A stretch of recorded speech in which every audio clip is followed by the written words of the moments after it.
মাঝে মাঝে আল্লাহ আমাদেরকে দুঃখ কষ্ট দিয়ে পরীক্ষা করতে চান, এগুলো আমাদের জন্য খারাপ নয়। এই দুঃখ কষ্ট বিপদ আমাদের কোমরকে সোজা করে, আমাদের পায়ের মাটিকে শক্ত করে। চিল্লায় বলেন ঠিক কিনা? প্রতিকূল পরিবেশে কিভাবে বাঁচতে হয় এই দুঃখ কষ্ট আমাদেরকে শিখায়। এজন্য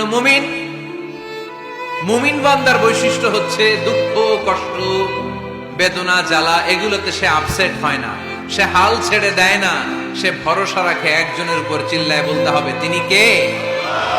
কারণ মুমিন জানে রাত্রি যত গভীর হয় অন্ধকার তমানিসা ভেদ করে সুবহে সাদিক হয়।